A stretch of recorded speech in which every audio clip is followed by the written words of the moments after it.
Joining us now is Congressman Jamie Raskin, Democrat of Maryland. He's a member of the January 6th investigation. Sir, thank you so much for being here tonight. I know today was a big day. Thank you very much, Rachel. It's great to be with you and Alex and Ari and Joy and who I can't see you guys, but I know there's a big group. Nicole's here too. A cast of thousands. When you highlighted today those resignations, I thought in that moment that was arguably the first accountability for Trump. The White House resignations that happened immediately on the occasion of January 6th from people who are close enough to him to see his behavior. Then today, we got the latest accountability. You and the committee voting unanimously to send him a subpoena for documents and sworn testimony related to these events. Is there a sort of number line of accountability here that you have in mind in terms of thinking what he has to answer for and how he ought to answer for it? What are you trying to uncover that we don't already know by issuing him this subpoena? Well, we've talked to more than 1,000 Americans about this. We've seen vast cooperation from people in the Trump administration, people in the Trump cabinet, people in the Trump family even have come forward, people all up and down the government, people in the streets, Proud Boys, Oath Keepers, you name it. People have come forward to participate to try to establish some kind of accountability and reckoning for this nightmare that took place against our country.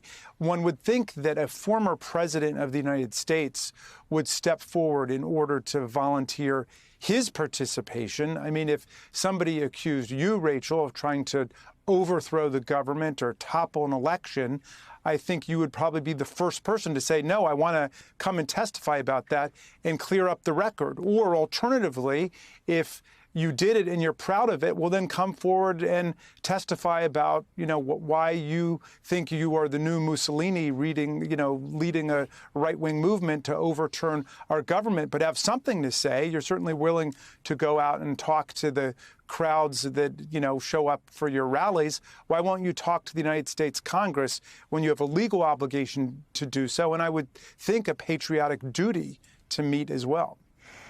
We spoke today with the brother of Officer Brian Sicknick, one of the officers who gave his life defending the Capitol. And his brother told us today that he was surprised and pleased by the vote of the committee to get Trump to testify, to try to compel his testimony with this subpoena. He also told us he doesn't expect that Trump ever will have to testify. He told us, I'm not holding my breath. He's glad that you're trying, but he doesn't expect it will ever come to fruition. What would you say to Officer Sicknick's brother and to other Americans who are wondering what this means in practical terms, if this means that Trump ever will be sworn in and compelled to talk? Well, first, I would thank Brian and I would thank his mom, who was there today. Mrs. Sicknick was there, and I know there were other members of the family and friends as well. And I want to thank so many of the families of officers who suffered through this, who've hung tough with us. And it means a lot to the members of the committee and to our staff.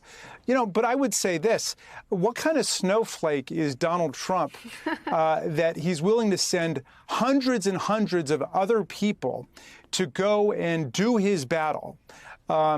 And to attack police officers with Trump flags and Confederate battle flags and turn American flags into weapons.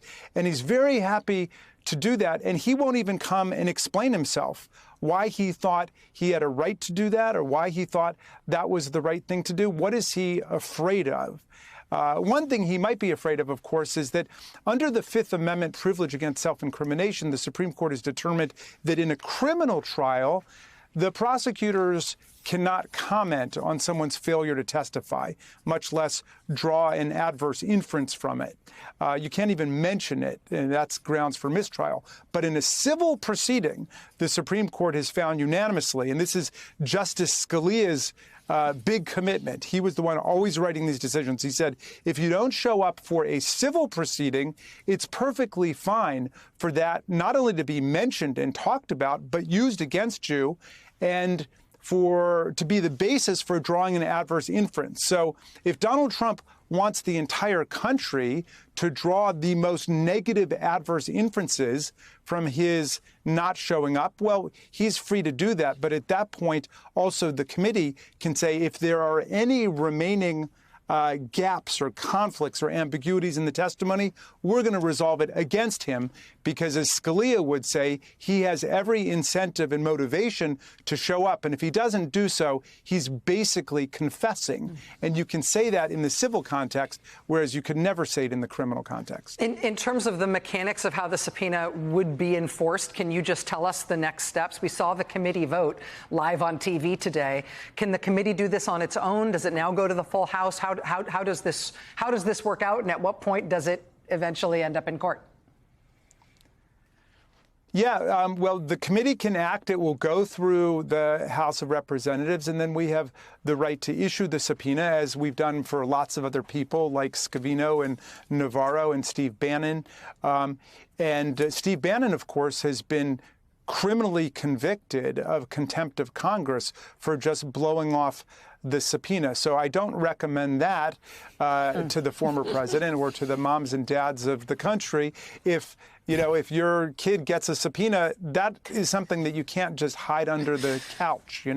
That's something you got to respond to. So, we have every reason to believe that he will come forward the way that the vast majority of patriotic Americans have come forward. If he doesn't, well, then obviously that creates a different set of problems, and we don't have a lot of time to act on it. But there are, criminal ways of enforcing subpoenas. There are civil ways of enforcing subpoenas, and then also we have the inherent powers of Congress to enforce a subpoena. The Supreme Court has ruled repeatedly throughout our history that Congress has the authority to enforce its own subpoenas as if we are a court ourselves.